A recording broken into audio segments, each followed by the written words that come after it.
श्री स्वामी समर्थ। मी मोहिनी विजय निंबाळकर तुमचं आपल्या यूट्यूब चॅनलमध्ये खूप खूप स्वागत आहे। आजच्या व्हिडिओमध्ये आपण बघणार आहोत 15 नोव्हेंबर 2025 ला आली आहे उत्पत्ती एकादशी आणि ह्या दिवशी करा एक मूठ मातीचा उपाय।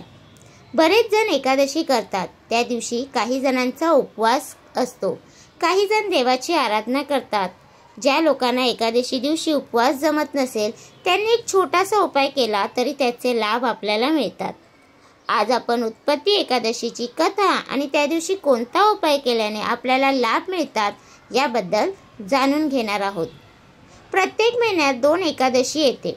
कृष्ण पक्षात येणाऱ्या एकादशीला उत्पत्ती एकादशी असे म्हणतात। या दिवशी भगवान श्री हरी विष्णूंची पूजा केली जाते। असे मान्यता येते की ज्या लोकांनी हा उपवास केला असेल किंवा उपाय केला असेल तर या लोकांचे दुःख आणि समस्यांचे निराकरण तर होतेच, शिवाय भविष्यात येणाऱ्या अडचणी ह्या सुद्धा दूर होतात। त्याचबरोबर असे मान्यता येते की एकादशी केल्याने अश्वमेध यज्ञासारखे समतुल्य फळाची आपल्याला प्राप्त होते। तसेच या दिवशी आपण रात्री जागरण केल्याने भगवान श्री हरी विष्णूंचा आशीर्वाद प्राप्त होतो। ज्या लोकांना एकादशीचे व्रत करायचे आहे त्यांनी उत्पत्ती एकादशी या दिवसापासून सुरू करू शकतात। उत्पत्ती एकादशी याबद्दल काही पौराणिक कथा आहे, याबद्दल आपण जाणून घेऊयात। पद्मपुराणात उत्पत्ती एकादशी बद्दल एक कथा आहे।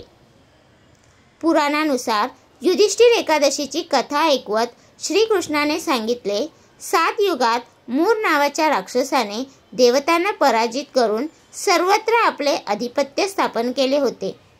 त्यावेळी सर्व देव महादेवांकडे गेले, त्यांनी मदत मागितली। त्यावेळी महादेव म्हणाले, तुम्ही श्री हरी विष्णू यांच्याकडे जा। सर्वजणांनी श्री हरी विष्णूला सर्व गोष्टी सांगितल्या। श्री हरी विष्णूंनी सर्व मूर राक्षसांच्या सेनापतीचा वध केला आणि भगवान श्री विष्णू आराम करण्यासाठी बद्रिका आश्रम या ठिकाणी गेले। त्या ठिकाणी मूर राक्षस त्या ठिकाणी आला। श्री हरी विष्णू यांच्या शरीरातून एक कन्या प्राप्त झाली आणि मूर राक्षस आणि या कन्या यांच्यात युद्ध होऊन मूर राक्षस मरण पावला। ज्यावेळी भगवान विष्णू जागे झाले त्यावेळीच त्यांनी त्या कन्येचे नाव एकादशी ठेवले। तेव्हापासून एकादशीला श्री हरी विष्णूंची पूजा केली जाते, तसेच उपासना सुद्धा केली जाते। एकादशी दिवशी तुम्ही व्रत करा किंवा नका करू, पण या दिवशी सात्विक आहारच घ्या। हा जो उपाय आपल्याला करायचा आहे यासाठी आपल्याला थोडे दूध लागणार आहे। अर्धा कप दूध घ्यायचे आहे, त्यात थोडे पाणी टाकायचे आहे आणि थोडा वेलदोडा टाकायचा आहे आणि थोडी साखर। हे तयार केलेले मिश्रण एकत्र घ्यायचे आहे। त्यात 1 ते 2 तुळशीची पाने टाकायची आहे। हे दूध सकाळी पूजा करताना नैवेद्य म्हणून दाखवायचे आहे।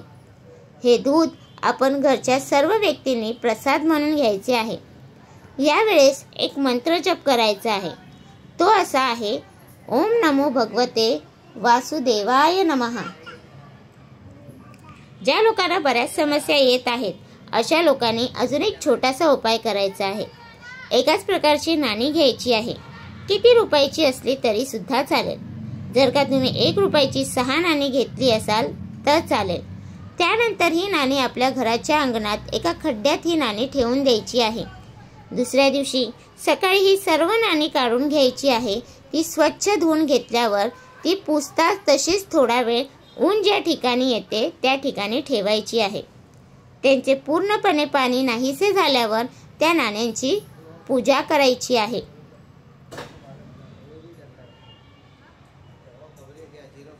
नंतर ही सर्व नाणी आपल्या पॉकेटमध्ये ठेवून द्यायची आहे। थोडे थोडे करून आपल्याला या नाणी खर्च करून टाकायचे आहे।